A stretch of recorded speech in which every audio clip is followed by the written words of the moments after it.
Okay, so it says it is preparing the live stream right now. I think we're about good to go. But today I've got Kimberly. Tell me how to pronounce your name. Kimberly Early. Kassner? Kassner-Earley. But Kimberly Kassner-Earley, okay. Kassner's fine. Okay. I'm really excited to have you on the show. You've got an incredible business, and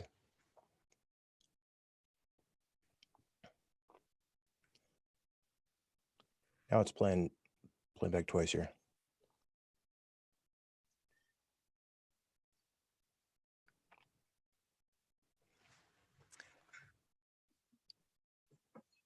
It's playing on YouTube as well as my Zoom call.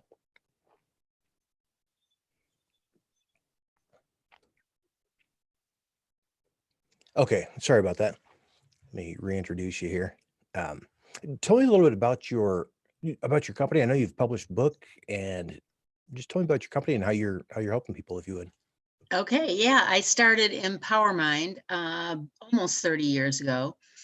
What I do is I teach people how to learn really fast by focusing on their strengths and playing to their strengths. See, the school system teaches in a very left brain approach: reading, writing, arithmetic, sit in your seat, stay in the side the lines, follow the rules, please the teacher, right? You know, who's up for that nowadays, right? Yeah. And so what EmpowerMind does is it teaches you how to learn in your best way that's unique to you, only by playing on your strengths. So now you can take information from the outside, even if it comes in a different way. Let's say you're a visual learner and you're getting the information auditorily, you can take it and convert it into visual pictures by using your imagination. So for That's really cool. example, yeah, it's pretty cool because people are able to do things they never thought were possible. And when you work from a mind, body, spirit perspective, then you're utilizing everything that the person has, but from a place of strength instead of focusing on their weaknesses. So, for example, in a session or in a workshop, I will teach the group how to remember 30 words, random words, forwards and backwards in order in about 3 minutes with incredible retention. Now, who believes they can do that, right? Yeah, I would like to try that with you when we get done with the call. That's awesome. Yeah, absolutely, because nobody believes they can do it. Yeah. So what happens is I'll ask the person or the group, so you kind of have to be a genius if you were able to do that. And everyone's like, yeah, because it'd take me days or hours to learn that. And so when they're able to do it, which they are, it completely shatters their limited belief system of what they're able to do because they had an experience of their greatness. You know, like a parent or a boss can tell someone, you're brilliant, you're smart, you're a genius. But if they haven't had that experience and the outside world is telling them, you know, you're inept, you don't learn fast enough, you're not thorough, you've got a short attention span, whatever it is, they're making them seem inadequate. So people often shut down around learning for that emotional perspective right there. One of the things with that, I recommend, I've published a few books as well, but I am constantly telling people, surround yourself, make a decision to surround yourself with good people.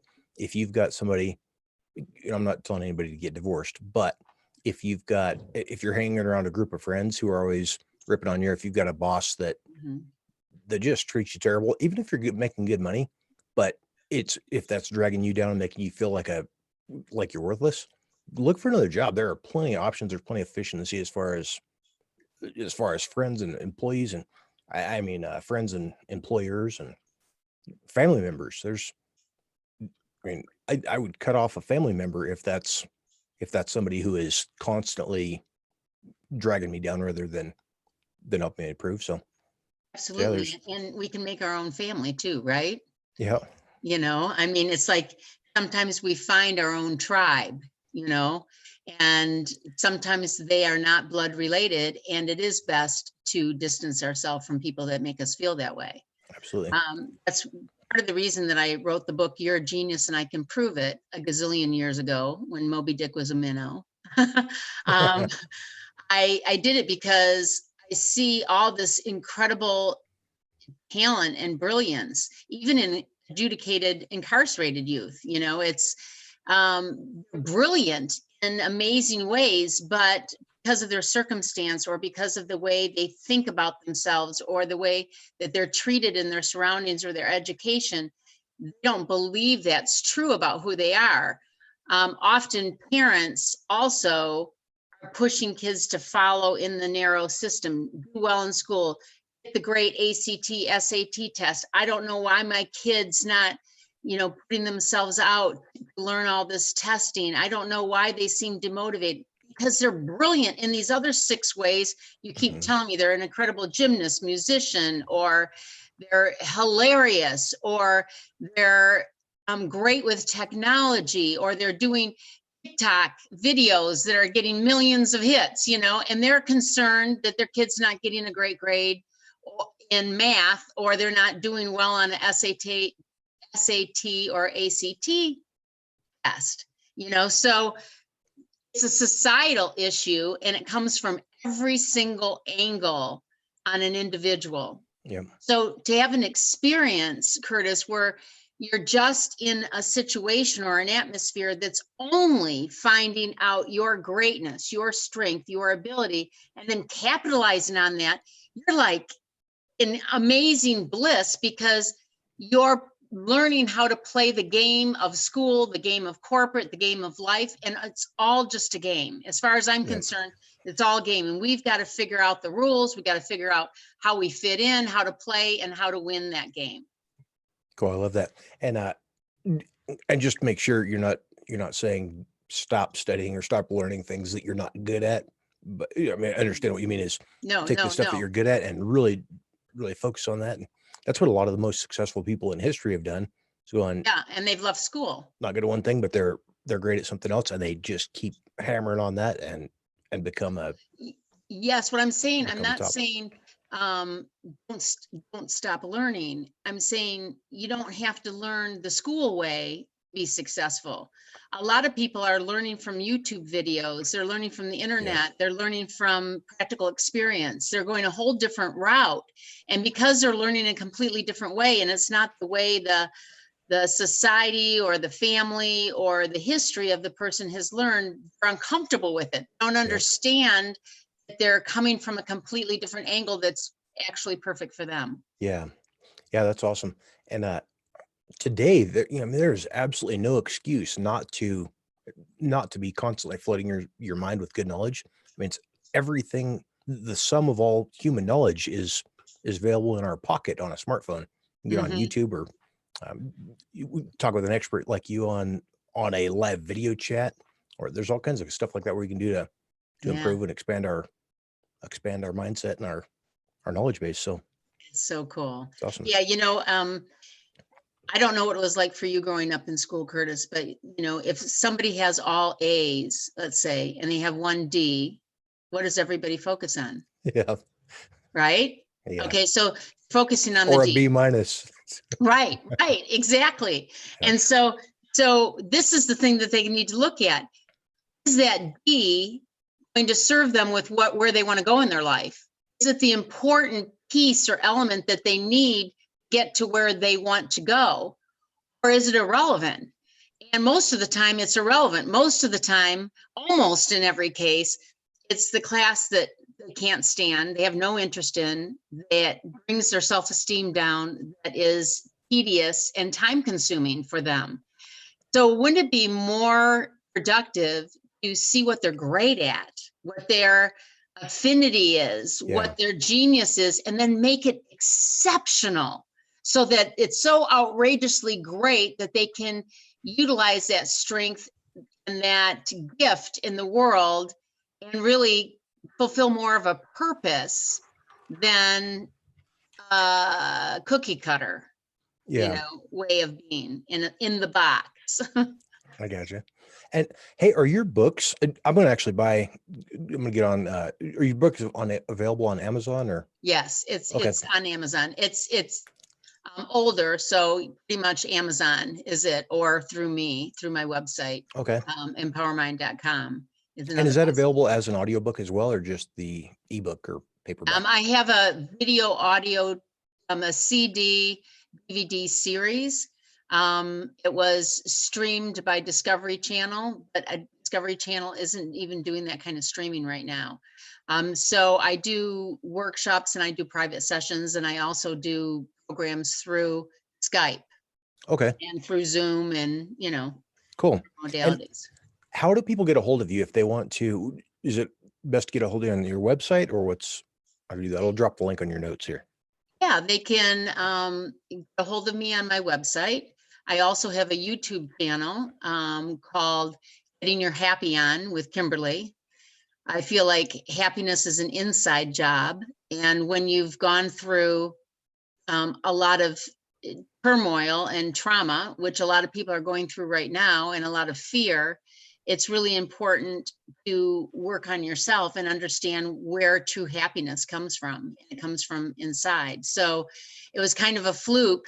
In January, I had been through a really tough decade. I had 7 close deaths in 8 years, and my husband has progressive multiple sclerosis. So it was a pretty horrible decade, yet it's all led me to right here. And I've still made happiness my priority. And I think it's kind of my superpower is to be happy no matter what, right? And so my friends were encouraging me to inspire other people through that. There's a lot of people that have been through trauma and tragedy, and they just can't pull themselves up, or they don't know how to get back to where they were before because they're so weighted down by the heaviness of trauma. And so I just lifted up a phone, held it the wrong way, started talking about my experience and some of the things that I got helped me get through it and stay so joyful. And I mean, genuinely joyful. So I got such a huge response from it that I started learning how to hold the phone the right way, and started taking walks, and the channel kind of evolves. And right now I have 60 videos, and it's only been a few months. And I saw that you were killing it, pumping out content. You're doing daily videos, right?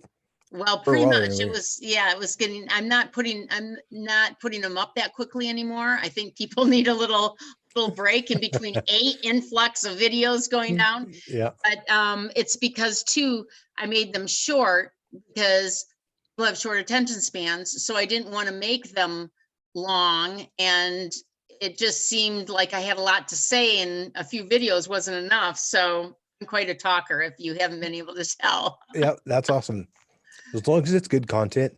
There's sometimes you talk to folks that they'll spend an hour talking to you and you were done listening in 30 seconds. So you've got to, as long as it's interesting, good content you're putting out, that's great. I've seen a few of your videos. What's your website? I'll drop a link to that in the show notes as well. It's EmpowerMind, one word.com. That's a great URL. EmpowerMind.com. That's a great URL. I'll put a link to that. Thank you. Well, cool. Do you have any tips for our listeners what advice would you give for our listeners that are struggling with memory right now? Any quick, can you walk us through a? Sure, absolutely. Okay, so I'll give you a tip right now with remembering people's names, because that's a hard one, right?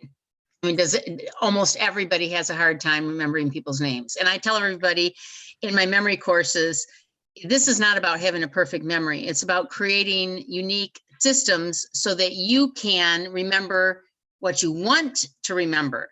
Now, there's some people. Let me jump in real quick there on Sure. the deal on remembering people's name.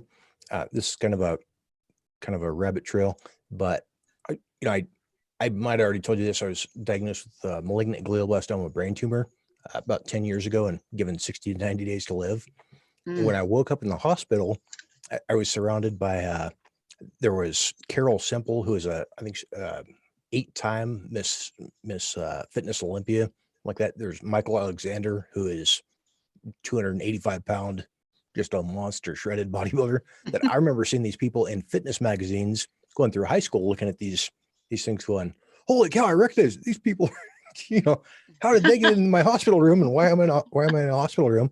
And then there's a girl standing there that I remembered seeing her in the gym, this pretty girl walking by that I didn't remember ever even speaking with.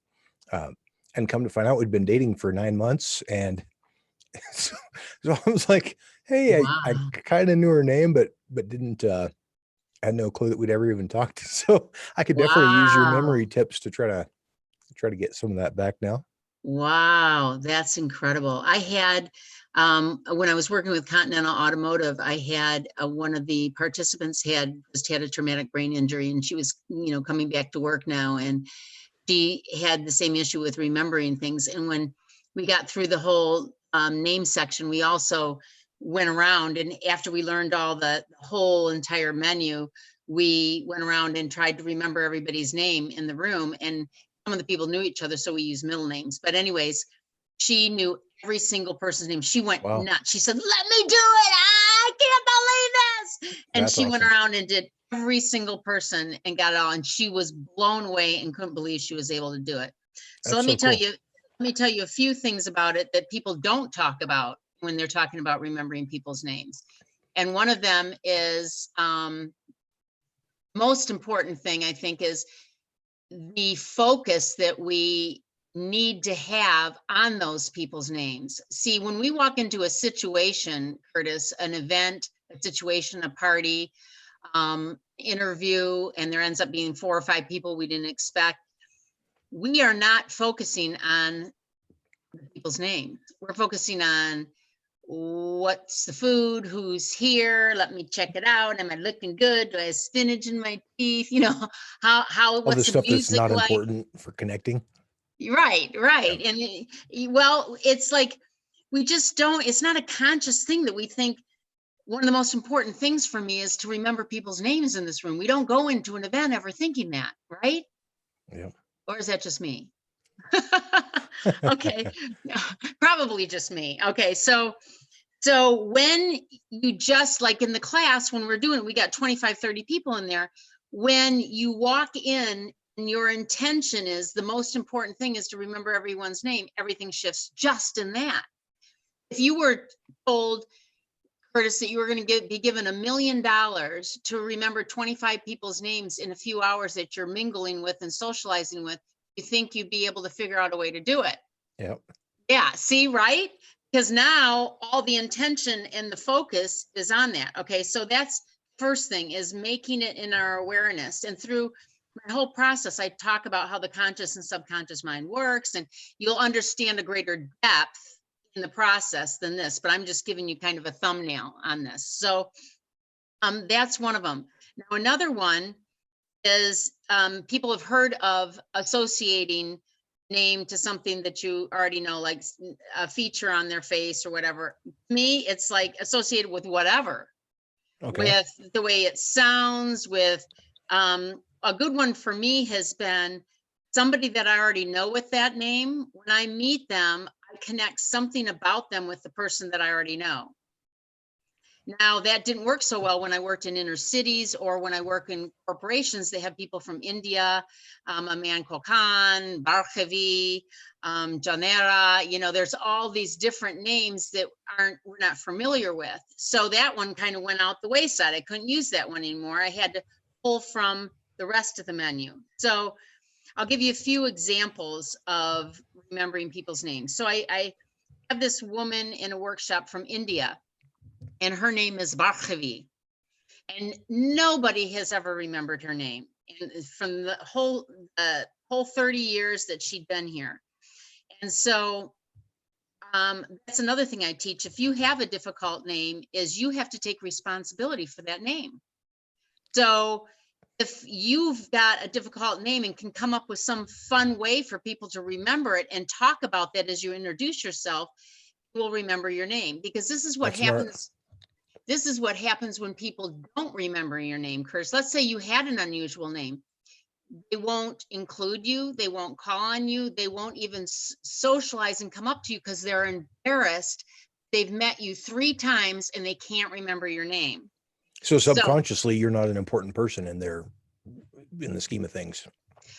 right. Or they're just discounting their connection with you because they're embarrassed for themselves that they Yeah. can't remember your name.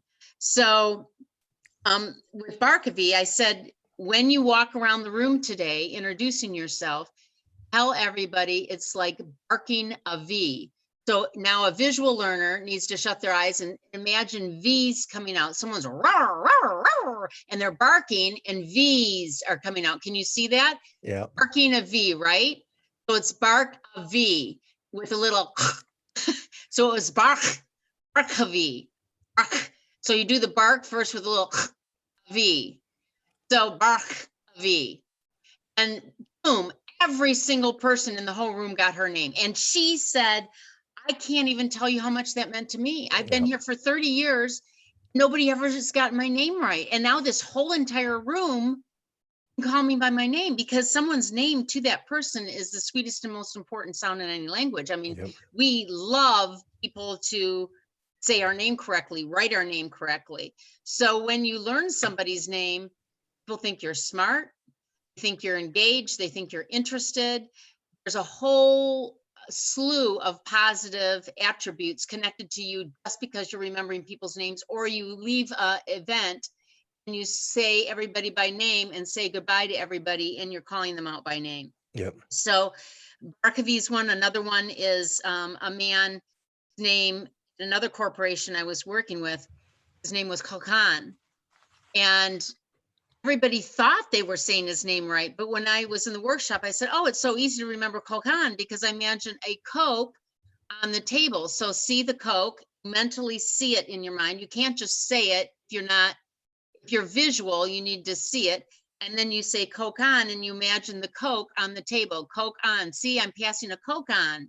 Everybody pass a Coke on to the next person next to you. So that's for the kinesthetic learners, the learners that learn by doing. So they pass the Coke on. And then some of the employees looked at me and they said, no, that's not his name.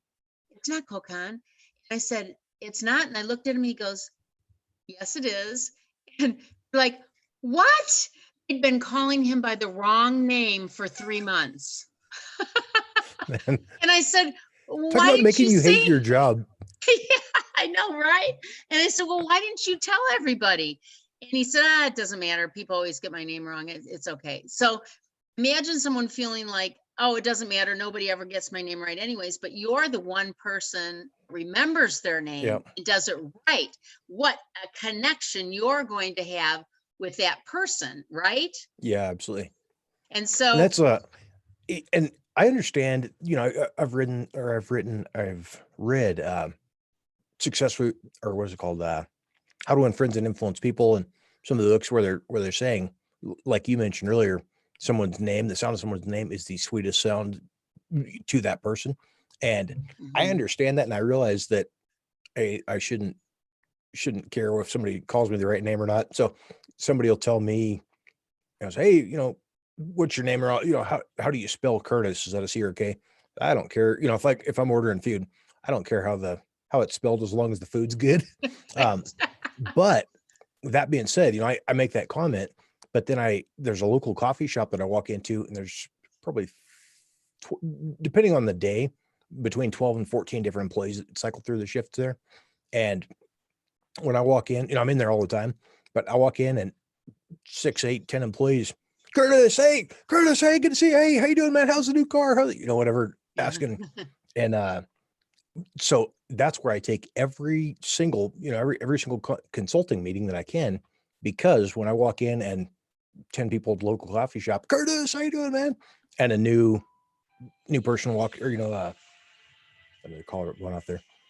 When a meeting goes, sorry about that, when a consulting client comes in and 8 or 10 people holler out, hey, Curtis, that client automatically is going, well, this guy must be important. And it's not, I just drink a lot of coffee. but it's the all feeling, perception, even, isn't it? yeah, but even knowing that that's not that shouldn't make me feel good, because that's something that makes everybody feel good. Like it does. Like, I'm kind of bummed out. I need to go get some coffee. Yeah, absolutely. And for some people, our auditory people that can't remember names, is they can sit and talk about that. Oh, Curtis, you know what that reminds me of, Curtis? And then they'll tell you Curtis that they know, or somebody they grew up with, or like when somebody does, like the other day, my son and I were at this restaurant, and the waitress's name was Donera. And she said, I said, wow, what is that? And how do you spell it? So she spelled it for me. I said, John Era. Oh, I imagine a John, like going to the John in the restaurant, going to the John. It's the era of Johns. Okay, we're going to the John and it's era. And I CERA spelled in my mind, and we're talking about it. Now it's not just the visual and it's not just the association. The fact that we're spending so much time with a waitress talking about her name, remembering it, because we're spending time talking about it. Yeah. And that's another way people can remember it instead of just in the quick introduction, is they can talk about it for a while. Also, another thing people do is when they shake somebody's hand and tell them their name, they may even repeat it. And then a minute later they go, oh my gosh, I can't remember the name. Oh geez, gosh, I'm too embarrassed to ask them again because they just Yeah. told me their name. And so they're freaking out about their name when the person that they just met probably forgot their name too. All they need to do is say, no, I might have been distracted when I first met you. I really want to get to know your name. What was that again? And now you're relaxed, you're tuned in, and now you can hear and receive the name and get it. Boom. One thing that I did a lot after learning to after coming back from the brain cancer and try to figure out how to remember whether I'd eaten breakfast or not, trying to remember Wow. names was a terrible thing. And I was starting, I had a pharmaceutical company and a bunch of different businesses I was running. And so I would say I'd pull out at the time it was a old BlackBerry, but I'd pull out the BlackBerry and oh no, how do you spell that? And when they'd say their name. And so then I'm putting it in the phone. If it was John, and the guy's like John. I'm going, okay, cool. I know some folks spell that without the H. So I just thought, Yeah. I mean, you can Right. take, there's always a way to get past saying, if it's Kim, it could be KIM or KYM or there's different. Right. So yeah, I know there's a few folks that spell it weird, but yeah, you got the cool spelling. And Yeah. then, yeah, nice. Okay. So now I've got that typed down. And so even if I had forgot it in the conversation, I look back and let me check something. Hey, John. Yeah. Yeah, Well, that makes sense, John. that's EQ genius. Is that's figuring out on an emotional level how to make things work, problem solving, and fitting it into your learning system. And that's what I would work with. Traumatic brain injury is you don't try to have them have a perfect memory. You try to get them to learn systems that work specifically for them. And that's brilliant example. You can't get a better example than that. That's great. Cool. Another thing I wanted to tell you for yourself, Curtis, and for everybody else that forgets where they put their cell phone, anybody out there? Their keys, their cell phone, their remote control, whatever it is. You pick one thing that you forget where it is all the time. Okay. And that one thing now, let's say it's keys. Let's say these are keys. You would drop them on the table, the keys, like you normally would when you walk in or wherever you So you can drop them. associate the sound. Okay, no, you just look at them, you put it wherever you're putting it. I'm just saying you put it on the table. Okay. And as you're putting it on the table, you say, I'm putting my keys on the black table right here. What's happening is you're hearing it, you're saying it, you're seeing it, and you're touching it. Every single sense is brought in to make you present in that moment and reinforce you stuck them there. I ask you to only do it with one thing because you won't do it with multiple things. First of all, you've got to prove to yourself that it works. And then when you see that it works, you go, wow, I could do this with files. Like you've got an important file on your will, but you never look at the file again. Then when you got to pull something out, you panic because you have no idea where you put it.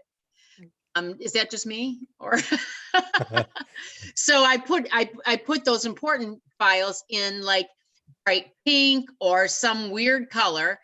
And I say to myself, I'm putting my social security number and my will in this pink file in this folder, Oh, and like a physical file, not a.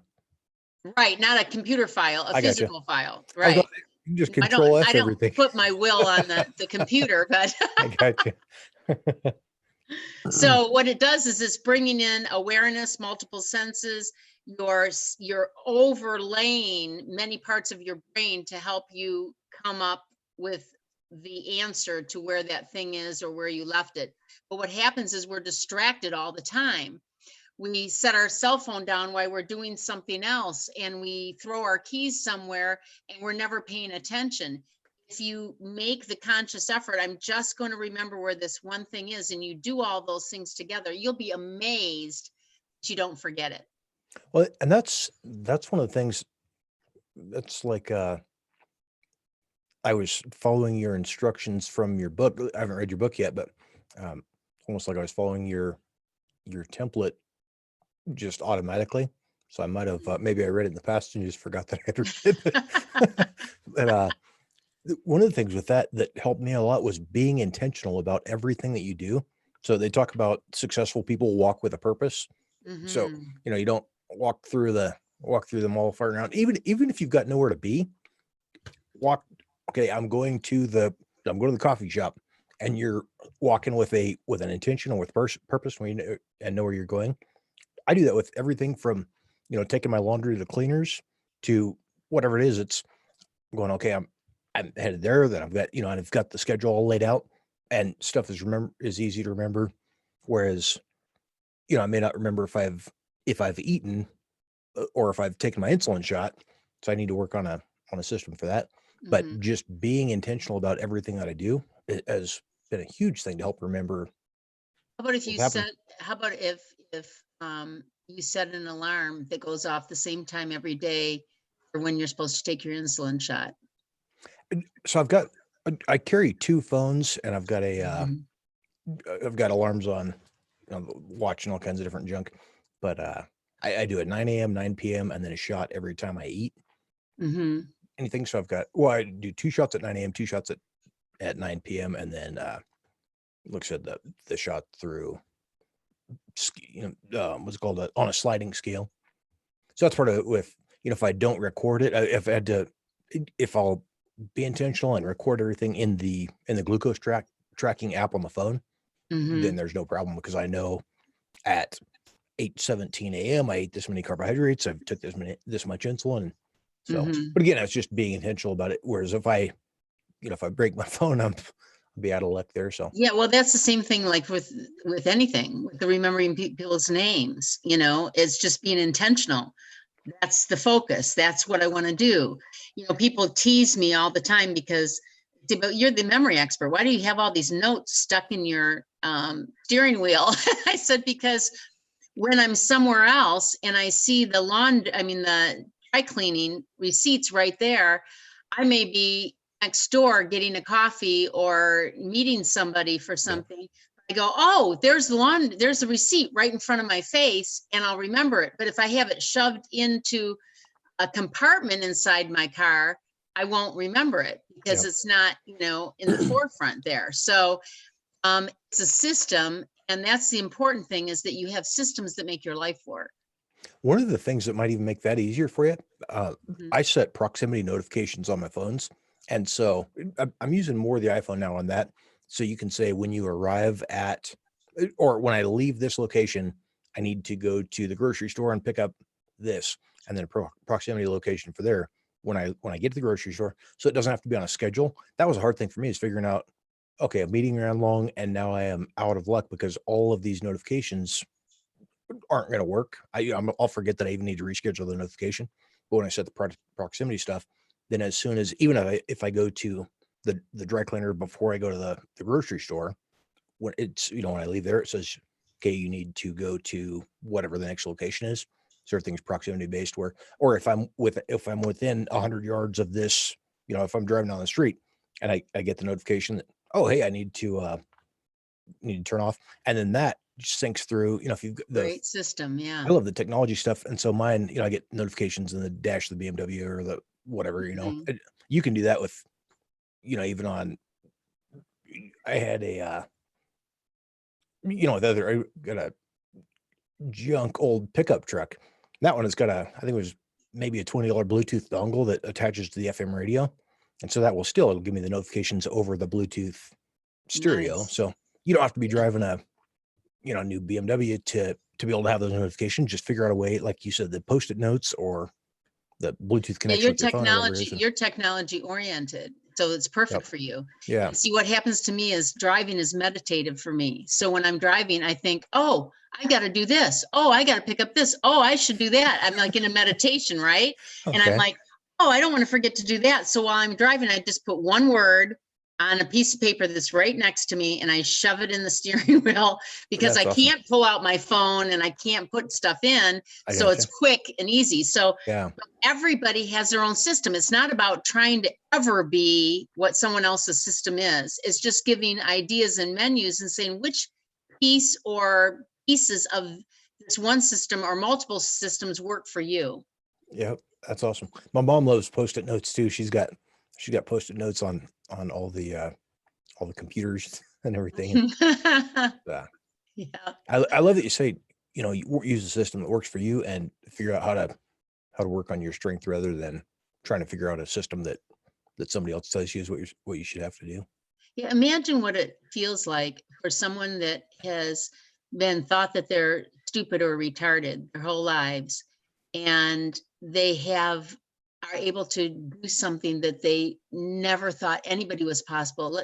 We have time for one more quick story. Absolutely. Yeah. Okay, this is a pretty dramatic one. I've got a lot of dramatic ones, but I was teaching a whole conference of learning challenged students. And I thought I was going to get dyslexic, ADHD, central auditory processing problems, but they brought in severely autistic, they brought in Down syndrome, they brought in people that were deaf, you name it. It was like super huge challenge. So as I was teaching the memory technique, 20 words at a time, forwards and backwards, I asked there was a volunteer. Now that wasn't very smart of me because there's this huge group. They're scared to even volunteer in a classroom of 10 people. And I'm asking in front of this whole conference, do I have a volunteer, right? So there's this Down syndrome girl in the front row going, oh, oh, oh, oh, like this. And I'm like, well, let's see, do we have a volunteer? Because in my limitation, she was my great teacher that day, because in my limitation, I am boxing her and going, Down syndrome is not going to be able to do this. And so I'm panicked for her, thinking Yeah. if she does this, it's going to hurt her. So I'm looking around for other volunteers. There's no, she is practically out of her seat now going, so I act like, oh, would you like to volunteer? And I'm scared to death. Now, every other student has just stood up or sat down and gone through the 20 words. Not her. No, she leaps up out of her chair and runs up on the stage with me. And she's shaking her hands like this. She's so excited she can hardly stand herself. And I'm standing there going, oh God, please get 3. Please, God, please. Yeah. Please help her to get 3. I'll really encourage her and tell her how great she did. She got 19 out of 20. That's awesome. And if you could have seen the light in this girl, it was just like, wow, she had her moment. That was it. It's like I could just see all this energy come out of her. And I pulled up her hand. I said, we got a genius. And I held up her hand and everybody's clapping and all the staff is telling me she can't remember anything. We can't believe that. That's And awesome. And I've got this, I got 100,000 stories. That'd be a whole nother podcast. But if we have time for one more, I'll slip another one in. I don't. Sure. Let me look real quick. Yeah, we're good to go. Okay. So I'm working at Bob Hope Academy in Ohio, and they're adjudicated youth, mild offenders, but they're all in there for a crime. And they're 15, 16-year-old boys, and they cannot even carry on a group discussion. So I could only do half my workshop. I had to do one person by one person. I couldn't even carry on a group discussion with 15 boys. So we get to this section of the workshop where I'm going to teach them to bring their brainwave frequencies and calm them down and bring them into a visualization. And I'm thinking, there's no way they're going to be able to do this, right? And so that other voice said, do it. You got to do it. So I'm going, okay, yeah, sure. How am I going to sell it to them? These boys are going to shut their eyes that have been through trauma and feel safe. So this just came out of my mouth. And so I lean over to them and I said, all right, you guys, how many of you like a really good high?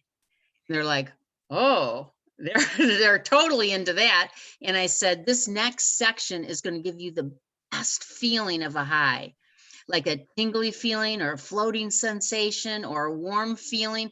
It's going to be natural. Are you guys up for trying this? And they're like, oh yeah, they're totally into this now, right? And I said, well, how many of you really trust me by now? Well, all their hands went up. Trust me. And I'm like, okay, this is what we're going to do. The officers are going to be between you. Nobody's going to move. I set up the whole safety scenario, right? Now they laid down and they went through the whole 18-minute visualization. So they come out of it and they're all sitting around in a group together. And it was about 50 minutes before lunch. For that 50 minutes, they carried on a normal group discussion and acted like they were completely normal kids. And the staff was like, oh my gosh, I can't even believe this. This is just mind blowing. So I gave all my DVDs and gave them permission to copy everything for the visualization and said, you need to get these kids meditating because that's part of the learning. When you can't learn when you're anxious, when you take a test and you're panicked, you walk out of the room, then you remember the answer. Has that ever happened? Or just me? Right? Yeah, that's a lot of people say that. We're like, and so it's not about the ability to learn. It's about the ability to bring those brainwave frequencies down and get you in the zone so that you can have optimal learning performance, just like athletes do. Cool. That's awesome. Hey, thank you so much for your time. Appreciate you being on. So And welcome. So fun. yeah, that was awesome. And if you guys haven't been on EmpowerMind yet, or empowermind.com yet, be sure to check that out. And I'm not sure if I can drop a link. I think I can drop a link to your face or your YouTube channel in this one. But and you're happy on? Yeah. Cool. Yeah, that'd be Kimberly. awesome. Sounds good. I did remember that. We'll work as a team here. Sounds good. Well, thank you so much. It was good to have you on the show. You're so welcome. My pleasure. Thanks a lot.